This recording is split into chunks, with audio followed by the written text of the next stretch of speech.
Companies operating in today's global economy really need to get an understanding of the international geopolitical risk landscape. At Infortal Worldwide, we work with our clients on solving risk before it starts. Welcome to the Riskology podcast, where we're looking at managing business risk globally and really understanding the geopolitical risk landscape. Welcome to the next episode of Riskology by Infortal, where we unpack the world of geopolitical risk, finance, economics, and really anything that can impact the long-term sustainability of your business. And today we've really got an exciting topic for you, or at least I think you'll find it exciting, and that is the recent shenanigans that have been going on with one of the major U.S. companies, Boeing. I'm sure for a lot of you, the first thing that comes to mind is the recent incident with the whistleblower, but that is really just at the surface level of what's going on. And Ian and I thought it would be great to unpack the situation, to really talk through some of the misgivings and some of the problems that the company has had, and how you should think about the lessons learned from these instances to really make sure that your business and your company is in a much better place to avoid the types of catastrophes that are now associated with Boeing. So Ian, welcome aboard. You want to kick us off? Yeah, the sky is falling. Well, maybe not the sky exactly, but sometimes airplane panels and doors and planes themselves will fall out of the sky and make it seem like the sky is falling, depending on what industry you're in. So Boeing, when I say that term, Boeing, maybe your blood pressure goes up a little bit now. Maybe you were afraid of flying before. Now you're terrified. Maybe it's just dark comedy. But there's a lot going on with Boeing that needs to be addressed. This is not a single door or wheel or one little mishap. One account I was reading about, they were using dishwasher liquid to basically grease hydraulics and stuff like that. It's pretty bad. So hopefully you're not listening to this podcast mid-flight. If you are, hopefully you're in an Airbus. Which you beat me to it, because that is typically where I listen to podcasts, is while I'm flying to a new destination. So let's hit in on sort of where this all started, or at least where a lot of this started with the company. Yeah. So what happens with Boeing, or what's happened to Boeing, is in large part of a cultural problem that dates back into the late 90s. In the late 90s, you had Boeing CEO Philip Condit basically did a couple of things to drastically change Boeing's culture. What they did was they moved their business headquarters to Chicago in order to gain a $60 million tax credit over the course of 20 years, which sounds great, with an emphasis on cost cutting. But what that did was it divorced corporate leadership, from the actual engineers and the production facilities where Boeing earned its reputation. Boeing was a top-notch engineering company, even beyond just airplanes, for decades. And then they did this decision to cut cost and to make things more profitable. And this is something that doesn't get talked about enough. When they did that, what they actually did was they risked something that they probably didn't need to, because there's only a couple of companies that make major airplanes or aircraft, and it's Airbus and Boeing. And by cutting costs, you may make Boeing more profitable, but you're actually not competing for just profitability. You're competing for market share with one competitor. Right. So if you start screwing up because you're cutting costs, that competitor is going to gobble up more of the market share, and you're going to put yourself out of business. It was not necessarily the best decision. So it created a cultural problem that has snowballed over time. Maybe you want to talk about how that's affected. Yeah, a couple of things there. The split, right? So we're taking HQ, we're moving it from Seattle, we're moving it to Chicago. Probably made a lot of sense from a tax standpoint, financial standpoint, a lot of valid reasons, I'm sure, to make a move as big as they did. However, they absolutely made a mistake in that they completely separated leadership from what was really the strongest part of the organization, and that's through the engineering, the design, and the building. And so here you had a huge, not only geographic distance, but disconnect between senior leadership and what was actually happening in the company. And what that does is it makes it hard to instill the right type of culture. And that's something we want to hit on today, is the fact that you really need to instill a strong culture within any organization, but particularly if you're building planes. And so right away, by making this move, they put a huge split right down the middle of their corporate culture. We've got this split, as I mentioned, between headquarters and operations, from the engineers on the ground. And over time, that's started to erode the culture, which led to significant problems. Yeah, so the whistleblower who died under very sketchy circumstances, ostensibly by suicide in South Carolina, John Burnett, was actually a quality control manager at Boeing. And he pointed out a number of things related to just how the quality control at the production and maintenance of these different parts and components of Boeing had suffered. So Barnett, he oversaw a number of quality assurance inspectors of Boeing. And what he noticed was you had too many mechanics being supervised by too few people. You had people who were undertrained, who had been in completely different industries, like the fast food industry in some cases, now working on aviation components. But one of the things that he noted before he died was that Boeing executives continued to assert that quality assurance was basically frivolous and a waste of money. Well, if you listen to our podcast, you know that's not true, because if quality starts to suffer and lawsuits and mishaps start to pile up, regulators come calling. And that creates a whole other source of cost that you don't want, where you could have just had stuff wired tight, you could have provided a good service and been self-regulating, but now because of all these mishaps, your entire industry is now going to be facing greater regulatory scrutiny and costs. Yeah, so not only did you have a situation where there was corners being cut across the manufacturing plants, the engineering side of things, lots of steps that were supposed to be baked into the process were not being taken.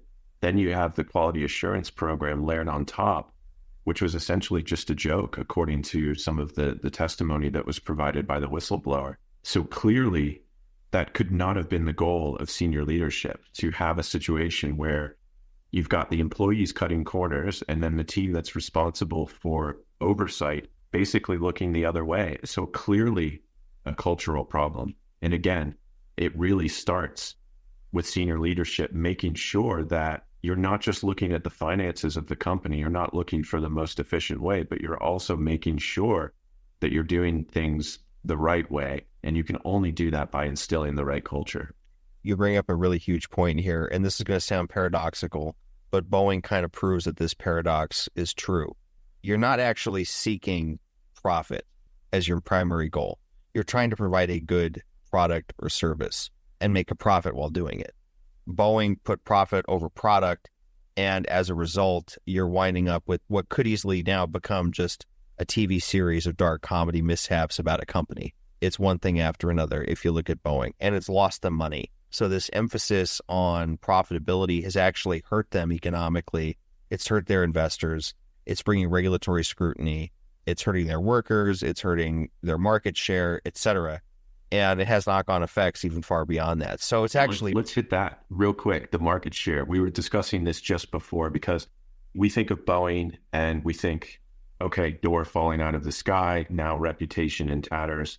Horrible situation for Boeing, but the knock-on effects for the airline industry, for other industries, is massive. It's massive.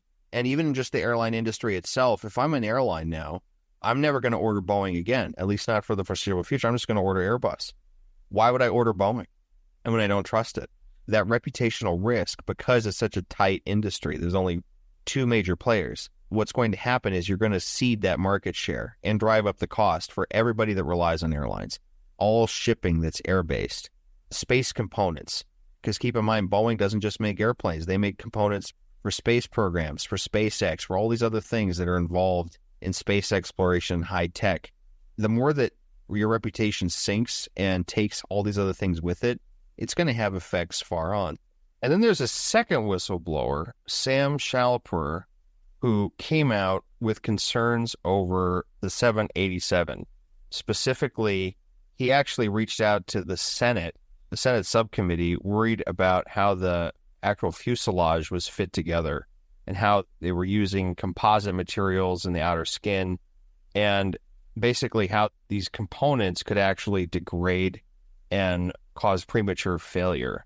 And what's interesting about this is that obviously this relates to a cultural issue. And that's kind of what the Senate highlighted as well. You actually have bipartisan senators now coming after Boeing, saying that there's a cultural problem. And the empirics speak for themselves. You're having more and more incidents on flights where you're having engine flaps not working or different components that are just failing midair. It's a little disconcerting. Yeah.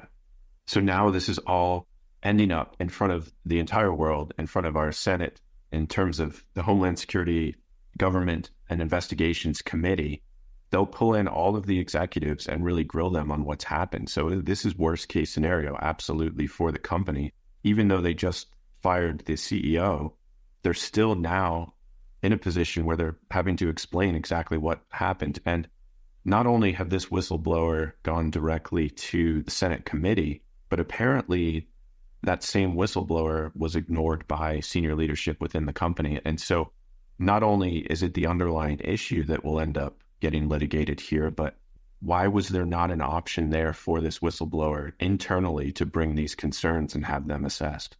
Yeah, exactly. And it's not just the 787. This is what's kind of even more fascinating about this, is that this is a spectrum of Boeing products. So a Southwest Airlines flight had to return to Denver recently because the engine cover fell off and hit the wing flap. Then you had another incident involving Air Canada where there was a warning light that came on that caused a diversion. It's just one after another. This isn't just the 787. This is a product-wide phenomenon. And not only that, it's having its impact on the stock prices because, it kind of turns into a feeding frenzy.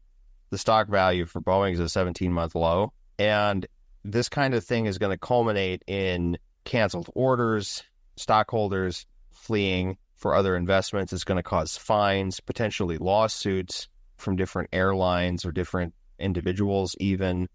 And it becomes a self-fulfilling prophecy, and it just kind of snowballs. Yeah, and it's not just Boeing.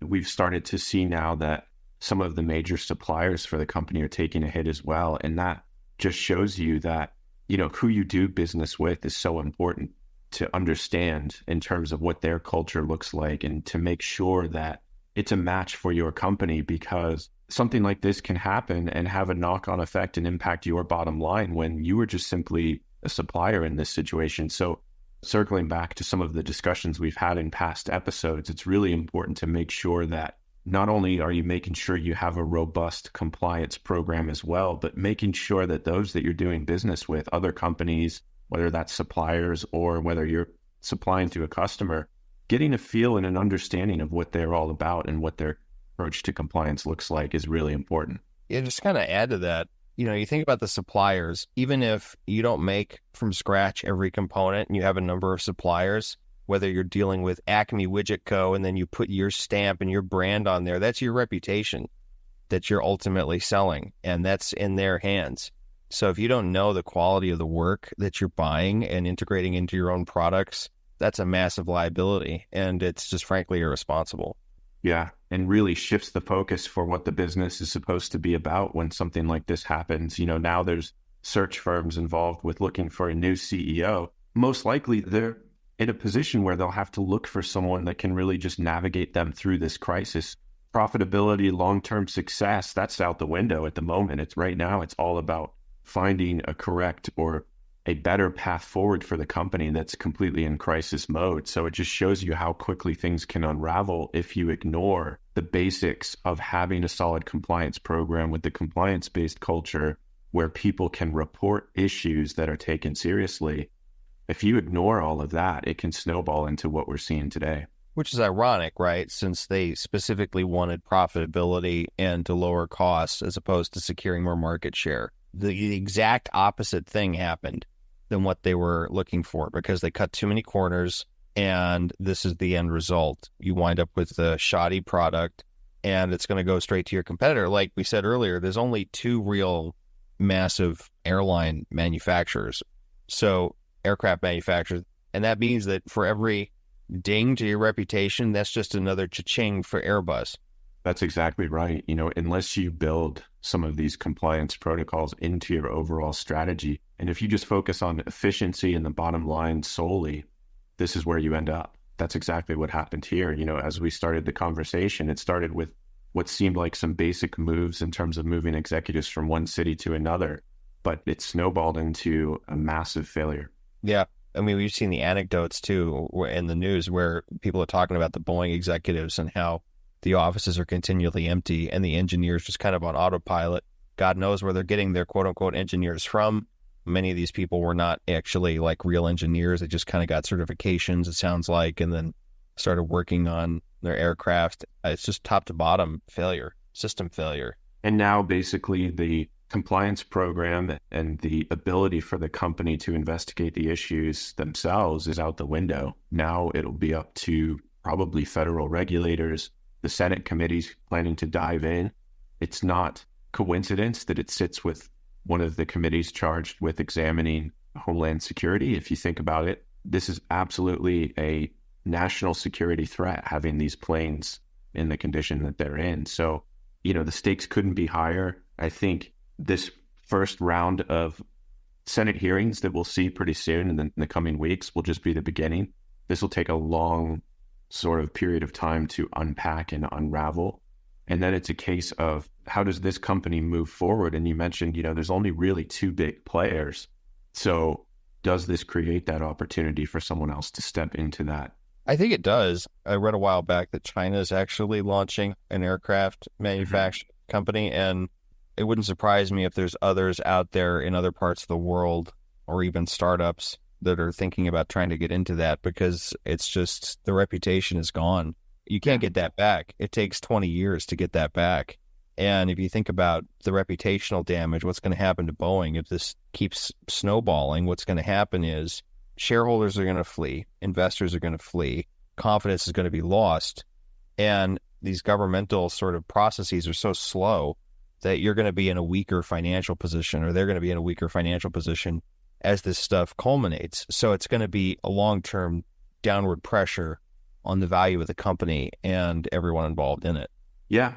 Again, in terms of lessons learned, the biggest takeaway, the simplest way to think about all of this is really making sure that your company has an established compliance-focused culture that you're able to continue monitoring and continuing or allowing to continue in a way that provides an ability for your employees to give meaningful feedback that you can actually use to spot and mitigate risks as they appear.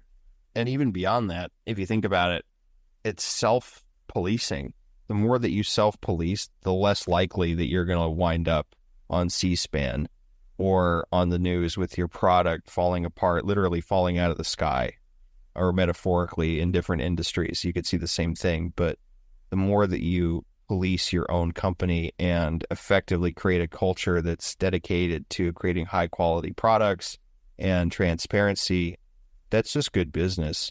Yeah. That will show over the long term. And if you keep that wired tight, then you don't have the press and the media, the regulators, and everything else just coming down on you. Yeah, I couldn't agree more. And it really starts with self-review, self-policing, whatever you want to call it. Once you've got your own house in order, then you can really start making some of the bigger strategic decisions. But if you don't have things organized in the right way, then you're really just walking on a thin line between success and failure, as we've seen here. So it'll be interesting to see how these Senate hearing committees take shape. I'm sure Boeing will be in the headlines for some time going forward, or quite some time going forward. With that being said, appreciate you joining us for another episode of Riskology by Infortal. Thank you.